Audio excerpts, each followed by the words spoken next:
话说，为了迎接东洋秀复活，在2026年1月安排了一趟关西之旅。而身为京都重度爱好者的我，自然也想重游下京都。恰好离上回去D叉东市已有段时日，就想看看现在京都这里的素人大会变得怎么样。只是没想到在体验完，脚都还没离开日本的时候，看到D叉东市发布素人大会即将结束的通知。可能大部分人看到这段影片时，这段已成了既定的历史，也无法坐时光机再回来体验一下。那么就让我当一个末代的见证者，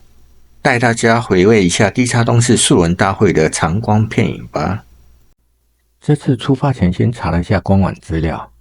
发现D叉东市原本老旧不堪使用的网页，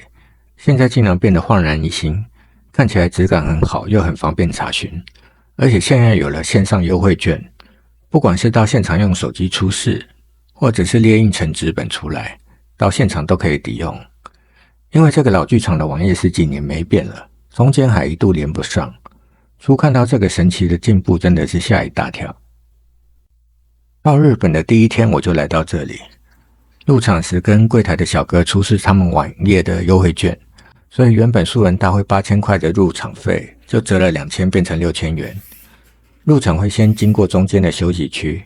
再推开后面的门进入剧场。尚未开演的剧场布幕是关着的，只有3-4位客人分坐在各处。因为素人大会没有什么特别需要近看的表演，所以进场后我就随便选个位置等开场。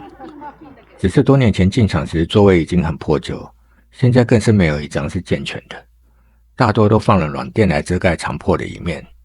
有的位置还是把原本的椅面拆了，塞进一张小折叠椅来挡，所以进场找位置坐就变成了进场找难坐的位置坐。等待当下，我静静观察这个颇为老旧的剧场，但我这次来才发现D叉东市竟然有2个旋转舞台，分别在 T 台的中段以及前端。以我目前去过的剧场来说，只有在最顶尖的浅草 Rasa 有看过2个旋转舞台，真令人不禁想象当年脱衣舞的鼎盛时期，在高朋满座的D叉东市，2个旋转舞台同时旋转，全场发出了掌声跟欢呼，那是何等的盛况啊！12点准时开场，2位素人先来到前方的圆形转盘跳啪啦啪啦舞，一位比较短胖一点，年龄可能超过40，另一位瘦了点像家庭主妇，但看来可能过50了。他们跳一首歌之后互换位置，再跳一首之后脱去上衣，然后再换位置。这段他们厉害的地方是2个人跳了很久，我才发现他们在跳同一支舞。因为舞蹈跟舞者的姿色比较没有可观性，就会觉得这段表演太长了，长到我忍不住看手表算时间，发现这段足足跳了有18分钟，可能职业舞娘都能跳3段舞做完整的表演了。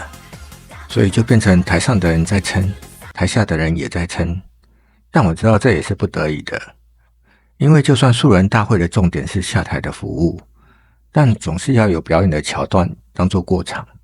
不然就不能叫做剧场，而是夜总会了。可我算算当天的素人只有7位，场里的观众也在10位到14位之间浮动。虽然我到的这天是个星期二，但整个白天的时间只有这些人在流动，说实在营收是看绿的。啪啦啪啦跳完之后，有3位素人轮流上台做脱衣舞的环节，只是跟职业的脱衣舞娘相较，他们的表演算是简化版的，只有1首歌的时间，再加上核心展示。因为是素人大会，所以能有什么呈现，我都做好了心理准备。大多无意义是真的有限，核心的展示也只能用草草带过来形容，甚至有一位做来有点连滚带爬的感觉。但其中一位可能是全场最年轻，一直戴着眼罩的女子，却让我很惊讶。一开始她拿了大铁环，然后自己搬梯子来到舞台中心。她爬上去之后，在梁上挂了铁圈，然后她自己再把梯子搬回去。搬回去之后，走来舞台中心 Q 音乐，就开始做一套完整的空中吊环表演。说实在，看他训练有素的在环上凌空翻转，我眼睛真的有点大，因为没意料到在素人大会会看到这种境界的演出。虽然他戴着眼罩看不出长相，但身材细瘦，加上她是全场年纪最轻的妹妹，真的算是这场素人大会里难得的亮点。我甚至会奇怪她怎么会来素人大会。撇开这个特例，其他素人上台跳舞，你其实不太会计较她的舞跳得好不好，而是会一直想她几岁。有一位保守估计大概有60路，请注意我用的词是保守，另外也有50路的，但是把全场7位舞娘平均一下年龄，没有50，至少也有45，你就可以想见其他人的年纪大概在什么范围。上一回我看东市的素人大会是2017年的事，没想到9年过去了，里面的素人年纪也跟着我一起增长，甚至长得有点快啊。在脱衣舞环节结束后，3人一起在台上做了 open show， 接着就到了素人大会的重头戏，素人下台服务的环节。至于怎么服务，1000元是可以用手直接接触欧派这种东西，2000元是可以让你重回断奶期之前的时光，3000元则是替你的手指戴上一层保护膜，让你深入丛林去探险，或者是不用手，用你的嘴。但3000元能不能同时做2000元的事？答案是不行。另外，场里不能拿出手机，但有时你会看到幽暗的剧场某处突然迸发出一道强光，原来是某个探险家自备了手电筒，在研究海鲜的细节。但说实在的，里面会让你想掏钱的人不多，所以明明是重头戏的素人下台环节，反而有些观众会出去休息区滑手机或抽烟。也或许是较抢手的素人都在跟别人互动时，剩下没人找的素人在场里巡视，你会觉得有压力而不想待在场里吧。这种互动的阶段会持续好一阵子，等时段快结束时，会播放超人的配乐做提示，噔噔噔噔噔噔噔噔。但这时还不急，都会做完应有的服务。还有一首歌是真的时段结束的晚安曲，音乐一下，素人真的就会快速跑回舞台了。另外也有一些跟观众互动的游戏环节，例如请一位素人到台下，逐一帮每一位客人做肩膀按摩，或者是请观众掷骰子，1到6点对应不同的服务，例如马杀鸡、胸部贴脸、摸屁屁、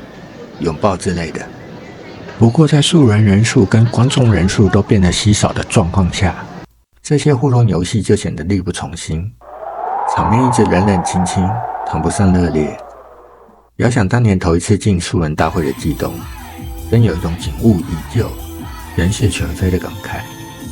不知道是观众变少，所以素人变少，还是素人变少，所以观众变少。或许是一种你退一步，我退2步的逐步失守吧。素人大会这几年都占了地下东市头与节各10天，整整2/3的档期，说两者相依为命也并不为过。如今宣布素人大会走向终结，今后的地下东市将何去何从？真的让人替这个京都唯一的正统脱衣舞剧场担忧。京都素人大会我来过3次，第一次是我整个日本成人文化的启蒙，第二次素人的素质已不弱第一次，以至于期间有2次旅游来到京都，我都觉得没有一定得再来而略过了。这次再访，当年的新奇变成了猎奇，全场的莺声燕语变成了零星的火花，我也成为了最后的见证者。曾经光洁的皮椅残破龟裂，满场的妹子替换成了迟暮，欢快的气氛变成撑不下去的场面。各位老兄，劝你还能动，请珍惜现在还能享有的温柔吧，免得有一天温柔会不见，或者是你也无力去享受这等温柔。至于在地下东市素人大会结束之后，是否关西这样的素人表演已然灭绝，你一定要跑到东京去看上野剧场的哈尼床美人计呢？